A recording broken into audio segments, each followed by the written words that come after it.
Welcome to the Ink and Pen Adventure Podcast with your host, Lori Ann. Are you ready for your next adventure? I'm ready for an adventure. It's time to dive into mystery. Time to learn all that I can be. And I hear it calling me. I feel my soul is breaking free. I'm laid up with possibility.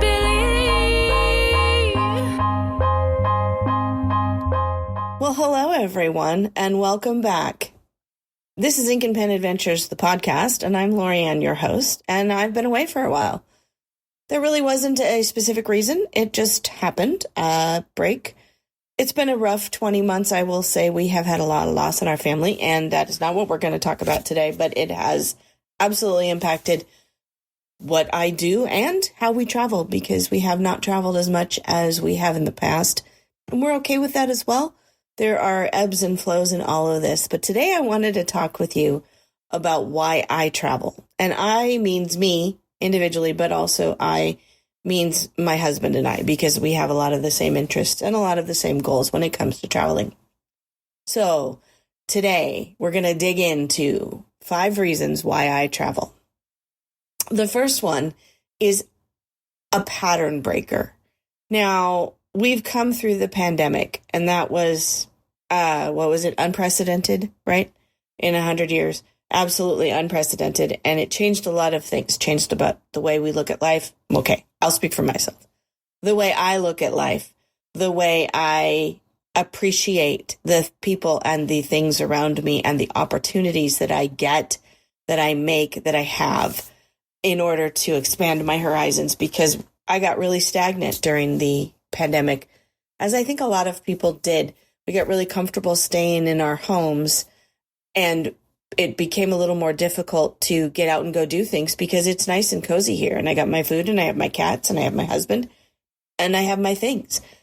However, getting out and breaking those patterns also sets off a chain reaction that I love. I get into routines. I may deny that I probably have a little bit of ADHD going on, because that's a whole different story.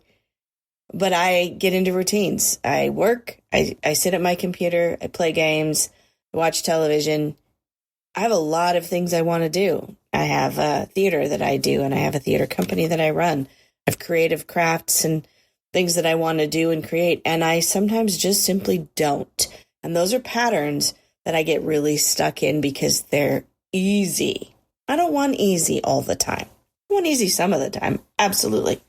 But I also want differences and change, and I want to see different things. And so getting out of this house, even for a 2-hour trip to our local nature preserve, or maybe a half-day trip down to San Francisco or up to Tahoe, can really change my perspective. So when I say pattern breaker, I almost also mean a perspective change. We get the opportunity to go to Hawaii on a fairly regular basis, and it is something that helps me remember that life doesn't have to be so busy all the time. I do not have to be so busy all the time. Time for myself, time for my family, time to forest bathe or take a walk by the beach or swim in a river really does make a difference in connecting with nature and helping me ground. Also, I've been tracking my sunlight exposure, because 15 minutes a day is good for both your eyes and your skin and your vitamin D. And I don't hit it anywhere near often enough, because there are days when I don't have to work at the office. I don't leave the house. So I'm working on those sort of patterns. Getting out of town, even for a few hours or a few days, doesn't have to be a big trip, can break some patterns, which I really love. Number 2, adventure and vacation. Absolutely. That's part of what traveling is all about, is a vacation somewhere. Maybe it's somewhere new. Maybe it's somewhere you've been 15 times already. But maybe when you go next time, you're going to try something different. But these are places that either inspired you to go there in the first place. Maybe someone told you about their amazing trip to New York City, Or maybe they went to Dollywood and they were really overcome by everything that is there and all the beauty that is there. Or maybe they took an international trip, or someone challenged you. I had this happen way back in 2000. I hadn't taken a real vacation since I moved out of my family's house and we stopped doing those types of family vacations. And I was in school and I was working. Yeah, I was working. I'd been graduated from college for a few years, and I was chatting with my best friend. And at one point she said, well, if you want to travel, why don't you just go? And I kind of stopped me in my tracks. And I went, what do you mean? Why don't I just go? She said, well, just go. You can go on your own. I was like, I can? Oh, well, of course I can. I'm capable of doing that. I was not scared of traveling on my own. I had done small trips down to LA and, up to Ashland and things like that before, but I'd never gone international on my own. So I took a huge leap and it changed everything. I went to Paris for 10 days, all on my own in April. I was there for my birthday. I was there for Easter, Palm Sunday Mass. Having been raised Catholic, there is still some comfort in that tradition. Everything else aside, that's not the conversation we're having today, but I got to have Palm Sunday Mass at Notre Dame Cathedral.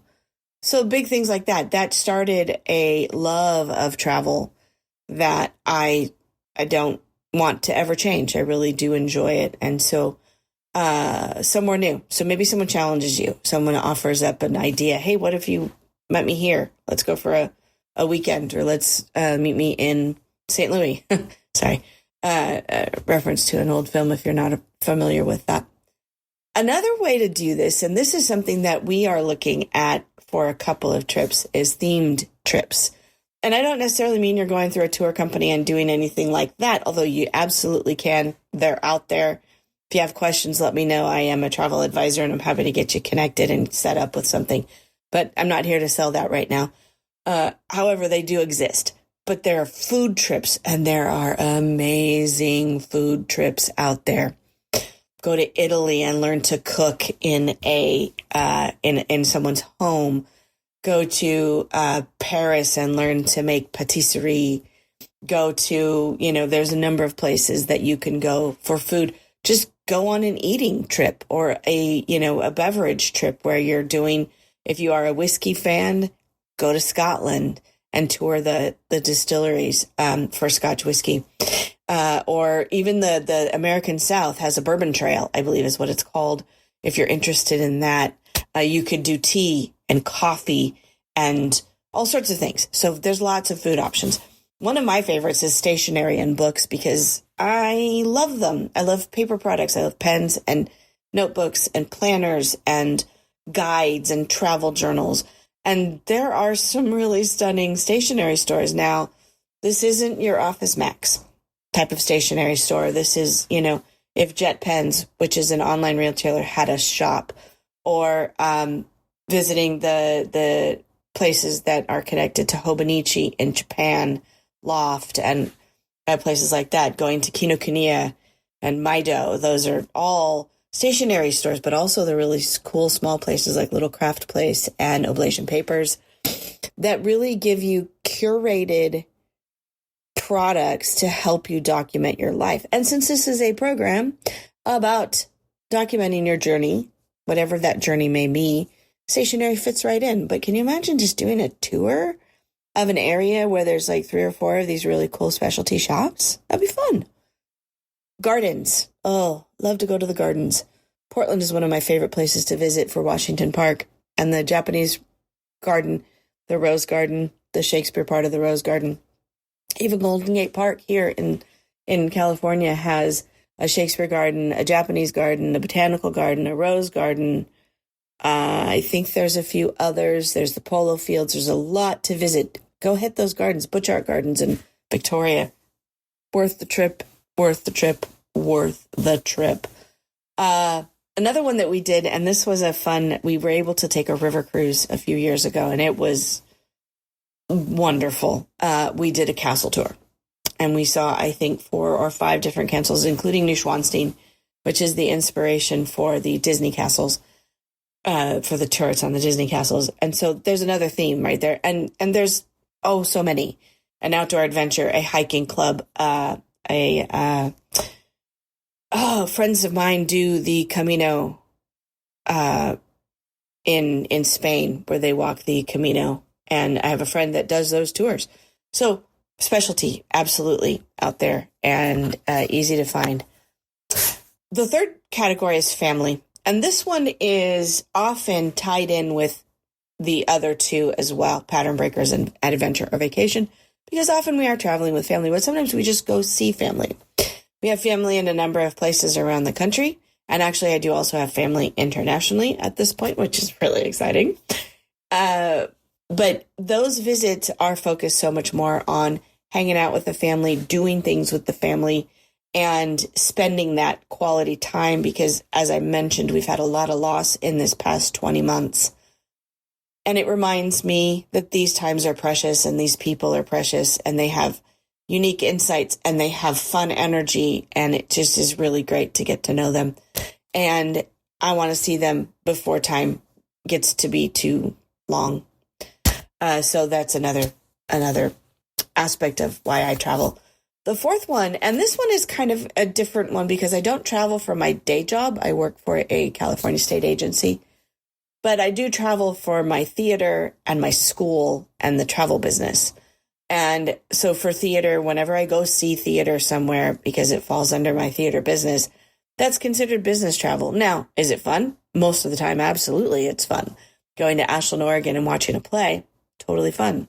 Happening to be in London and watching a play at the Globe or the National or the Donmar Warehouse, totally fun.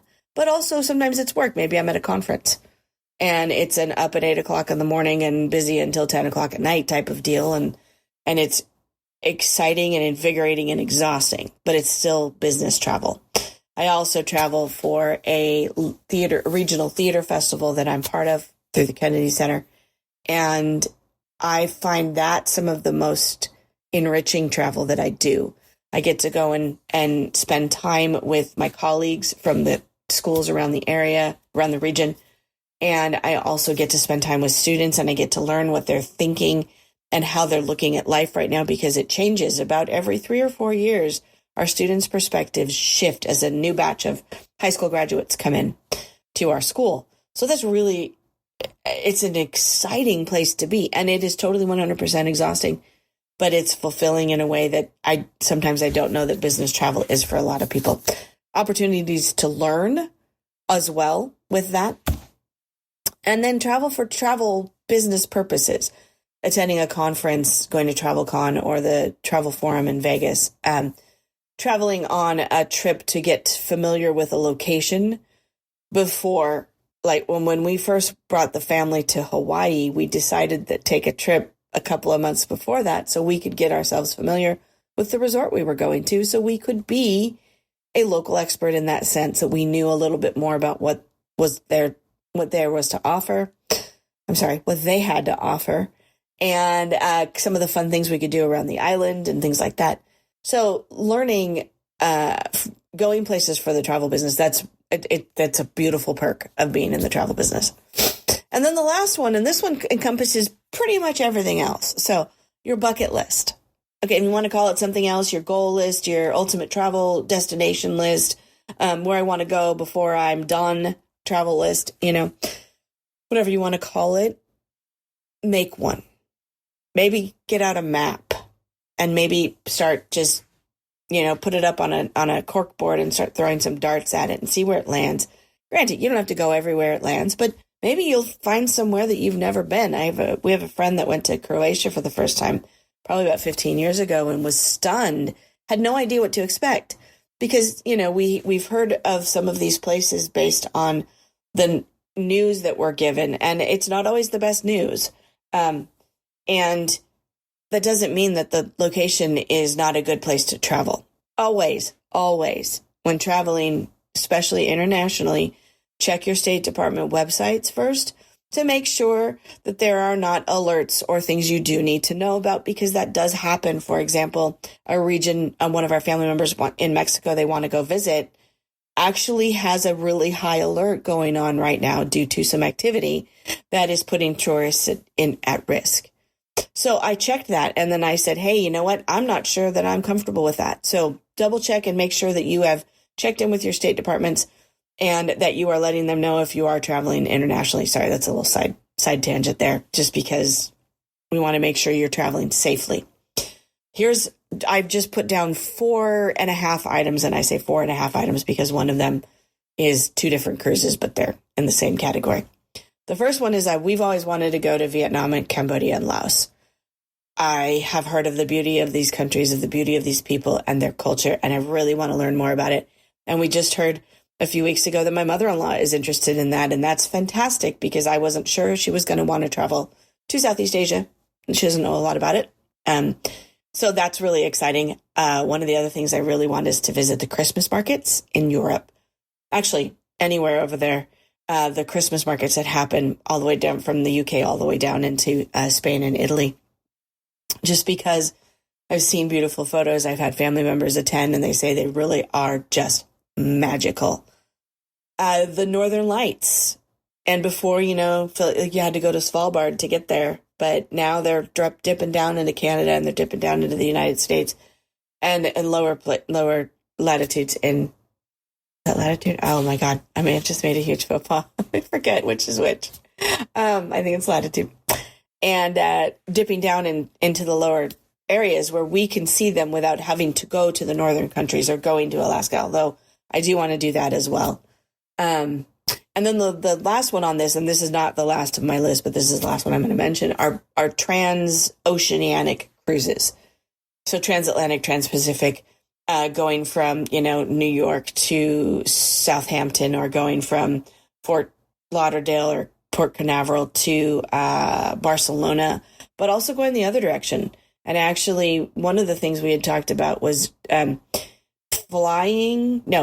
taking a cruise to Hawaii, spending a few days in Hawaii, either on the Big Island or on Oahu, and then flying from there to Japan so that the trip is broken up a little bit and we can have a chance to get acclimated that direction and then take the trip to Japan, because otherwise that is a really long flight. So little things like that. But there's a number of trips and bucket list items that we're really excited to look at. And so I'm curious, what is on your list of why you travel? Share with me in the comments, or send me a DM or a message somehow, and let me know. Maybe I'll put a poll up, and then we'll see if that populates out the way I hope it will. I've not done them before, so I'm not sure exactly how they work. But where do you want to go? Where do you want to go?